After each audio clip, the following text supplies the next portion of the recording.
Hello everyone, good morning সবাইকে। সবাই কেমন আছো অবশ্যই জানিও। আজকে সকাল থেকেই কিন্তু মেঘ মেঘ মেঘ অবস্থা চারিদিকে। একদিকে ভালো হয়েছে, দুর্গাপুজোটা চলে গেছে, এখন যত ইচ্ছা বৃষ্টি হোক।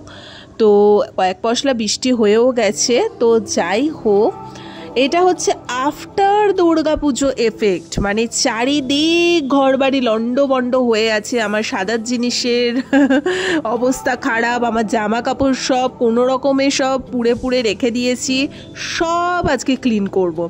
আর এই বাটিতে আমি একটু ঈষদুষ্ণ গরম জলের মধ্যে কয়েক ফোঁটা শ্যাম্পু দিয়ে তার মধ্যে মেকআপ করার যে পাফ ব্রাশ যেগুলো থাকে সেগুলো আমি কয়েক ঘন্টার জন্য চুবিয়ে রেখেছি। তাতে কি যে মেকআপগুলো এতদিন ধরে আমরা ইউজ করেছি সেগুলো তো পাফগুলোর মধ্যে লেগে থাকে, তো এই জলটার মধ্যে দিয়ে রাখলে সেগুলো অনেকটা নোংরাটা বেরিয়ে যায়।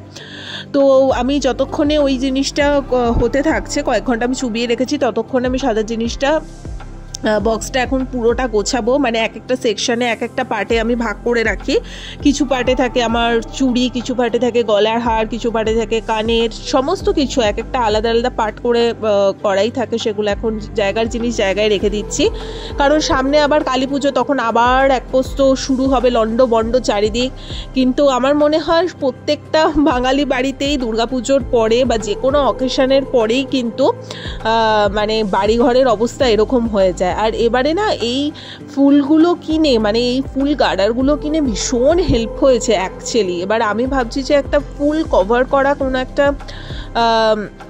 গার্ডার কিনে নেব, কারণ অরিজিনাল ফুলগুলোতে মানে এখন কাটা দিয়ে একা একা করাও যায় না ওগুলো চুলের মধ্যে। তো এই গার্ডারগুলো কিনে নেওয়া ইজিভাবে লাগানো যায়, টুক করে বেরিয়ে যাওয়া যায় লাগিয়ে।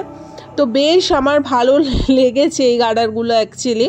তো যাই হোক, তাই জন্য একবারে 3টে আমি কিনেই রেখেছিলাম। তো যথারীতি এখন সবটা গোছগাছ করছি, মানে সকাল থেকে উঠেই আজকে এইসবের পেছনেই পড়ে গেছি আর কি।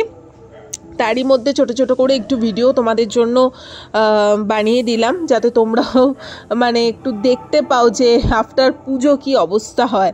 তো যাই হোক, এই যে 1 ডজন যে নেল পলিশ নিয়ে নিয়েছিলাম এই বছরে, তোমরা তো দেখেইছো, আমি শপিং ভিডিওতে সবটাই দেখিয়েছি। ভীষণ হেল্প হয়েছে অ্যাকচুয়ালি। আমি যে পারপাসে এক একদিন এক একটা পারপাসে আমি চেঞ্জ করে করে নেল পলিশগুলো ইউজ করতে পেরেছি একবারে, ওই জন্যই কিনে রাখা সবটা। আর ওই 1 ডজনের লিপস্টিকের সেটটাও কিন্তু প্রচণ্ড হেল্প হয়েছে।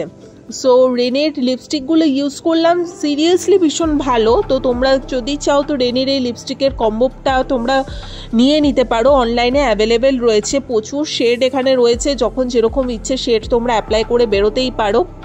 তবে একটা টিপস দেবো যে রেনির লিপস্টিকগুলো ইউজ করার আগে একটু লিপ বাম ঠোঁটে ঘষে নেবে, কারণ এই লিপস্টিকগুলো এমনিতেই ভীষণ স্টিকি, তো মানে প্রচণ্ড কি বলবো অনেকটা রুক্ষ হয়ে যায় আর কি। তাই জন্য একটু ময়শ্চারাইজ থাকার জন্য একটুখানি লিপ বাম ইউজ করে তারপরে অ্যাপ্লাই করো, লিপস্টিকগুলো অনেকক্ষণ স্টে করে, কোনো সমস্যা হয় না।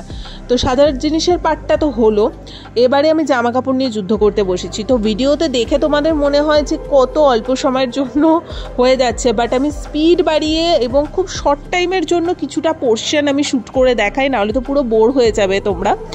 তো জানিও যে তোমাদের দুর্গাপুজো কীরকম কেটেছে এবং আফটার পুজো তোমাদের বাড়িতে এরকম হালাত থাকে কিনা।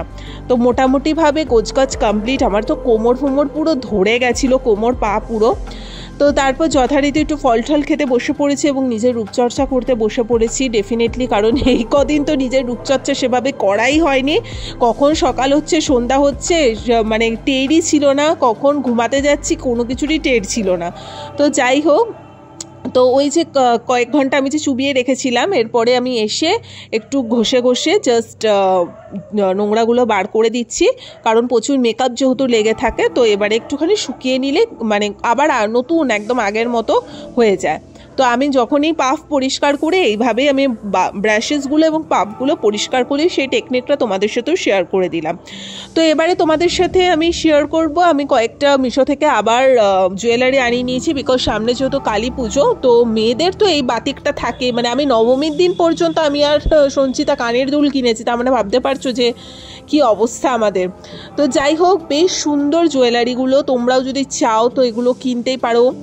মিশোতে খুব সুন্দর সুন্দর জুয়েলারিসগুলো পাওয়া যায় এবং এগুলো বিভিন্ন এথনিক ওয়্যারের সাথে পরলে না খুব ভালো লাগে। আর আমার এবছরের সাজগুলো তো তোমরা দেখেইছো যে একটার সাথে একটার কিন্তু কোনো মিল নেই, সো যার জন্য সমস্ত কিছু কিনে রাখাই থাকে। আমি এই পিঙ্ক কালারের এই হারটাও পরবো কালী পুজোয় কোনো একটা দিন, তখন তোমরা দেখতে পাবে আমি যখন সুন্দর করে স্টাইলিং করব। তো আগে থেকে সমস্ত কিছু কিনে রাখাই থাকে। তো কেমন হয়েছে জিনিসগুলো জানিও, আমার তো খুব ভালো লেগেছে। তো যাই হোক, আজকে একদম পুচকে একটা ছোট্ট ভিডিও শেয়ার করলাম যে দুর্গাপুজোর পরে কি পরিস্থিতি হয় তা নিয়ে একটা ছোট্ট ভিডিও শেয়ার করলাম। যদি আজকে ভিডিওটা ভালো লেগে থাকে লাইক কমেন্ট শেয়ার সাবস্ক্রাইব করে দিও। সকলে ভালো থেকো, সুস্থ থেকো। নেক্সট দিন আমি লক্ষ্মী পুজোর ভিডিও নিয়ে আসি।